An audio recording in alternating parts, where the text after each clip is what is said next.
जय सिया राम। जय सिया राम। जय सिया राम। आइए आइए, आपको पाठ है 34।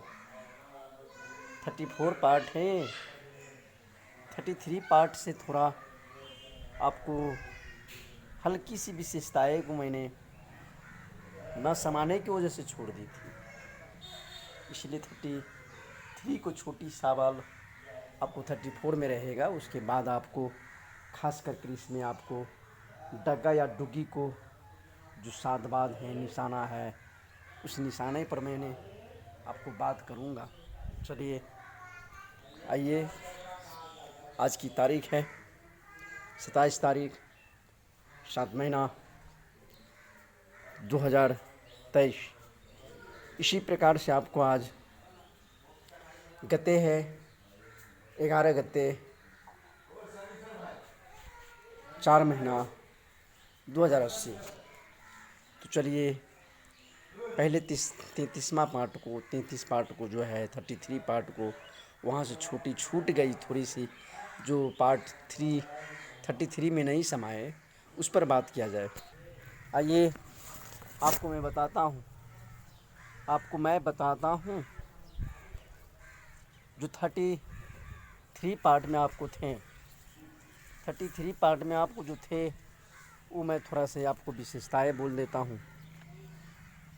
जहाँ पर कहा गया था कि 4 वह प्रकार को जो लय है, इसमें लय को समझने व समझाने का यही महत्व है कि जितने समय एक को कई उतने ही समय में दूसरे को कहे, यही लय कहलाती हैं।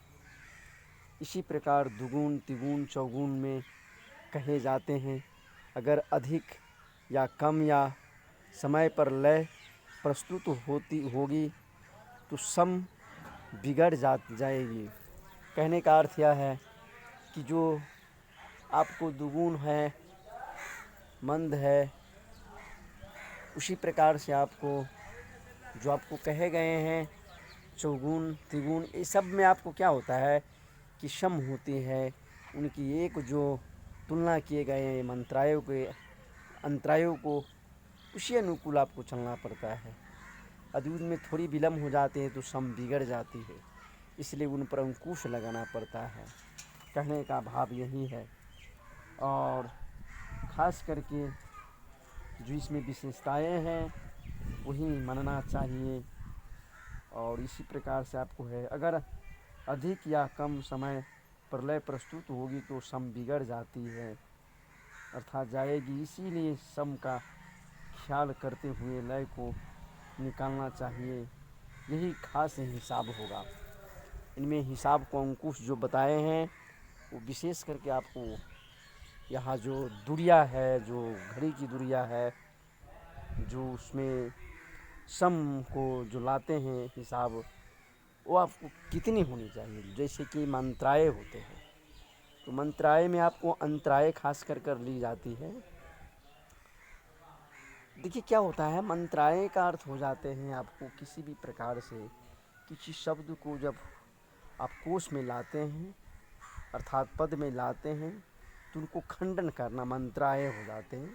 पर जब ताल में आते हैं उसी चीज़ को लाए जाते हैं संगीत को, जहाँ 16 अंतरा होते हैं, 12 अंतरा होते हैं, 10 अंतराए होते हैं, तो वहाँ पे अंतराए बन जाते हैं। तो अंतराए में आपको क्या होते हैं कि जो अंतराए का दुरिया है उसी दुरिया अनुकूल आपको चलना पड़ता है और चलना भी चाहिए। तो विशेष करके आपको यही चीज़ इसमें दिया गया है, उसको विशेषताएं यही है। खास करके आपको दुगुन चौगुन तिगुन और मंद जो है, इसमें आपको विशेष यही आपको हिसाब रखना पड़ेगा कि उनको सम को कितने जल्दी, कितने समय, कितने उनको हिसाब होनी चाहिए, उसी प्रकार आपको चलना पड़ता है। चलिए आपको यहाँ जो 33 पार्ट को था उसकी विशेषताएं मैंने जो अभी बोली, आपको धन्यवाद है कि इस चीज़ को आप श्रवण करें, बूझें।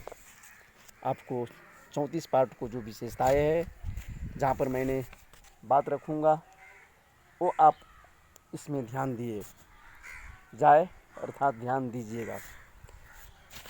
संगीत है, ताल का बात है, मंत्र ताल का बात है, तबला ठेका का बात है, तो इसमें आपको तो हिसाब होनी चाहिए, जो हिसाब उचित हो, जो लय के अनुकूल में फिटिंग हो, उसी चीज़ अनुकूल आपको चलना पड़ता है।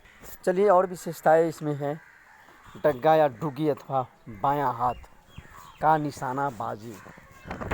आप सुन ही चुके होंगे कि रामबाण, अर्थात रामबाण का अर्थ होता है कि निशाना नहीं चुकना चाहिए, भगवान राम की बाण की तरह होनी चाहिए। जैसे अमृत शोक को लिए आपको बताए गए थे विभीषण द्वारा, यही प्रभु जी, रावण की नाभि में वह अमृत की बाँस होते हैं, बाँस है, उसको सूखना पड़ेगा, है ना बात। तो विशेष करके यही बात को आपको बुझना भी जरूरी है। चलिए, निशानाबाजी पर बात किया जाए। क एक बोल है, इसमें माइनस के चिन्ह एरो लगाइए। वह आवाज़ चारों उंगलियों को जोड़कर सिर्फ 3 उंगलियों से डग्गे की स्याही के परे आघात कर निकाली जाती है। ध्यान दीजिएगा, निकाली जाती है। क में आपको सवाल किया गया है, उसी प्रकार से आपको ग में है। डग्गे के एरो लगाइए, ग को मोटा शब्द में दीजिए, मुठभेड़न करके एरो लगाइए। उसके बाद उसकी विशेषताएं है, ग को बोल को डग्गे के ऊपर पहली उंगली से गुमक निकाल कर यह आवाज़ निकाली जाती है। उसी प्रकार से आपको घ में आइए और मोटा आप मुठभेदन करके लिखिए मोट में, और कोई कलर डिसकलर कर दीजिए, माइनस को चिन्ह एरो को चिन्ह लगा दीजिए। उसके आपको विशेषताएं आइए। दोनों तबले पर दोनों हाथों से आघात कर यह आवाज़ निकाली जाती है।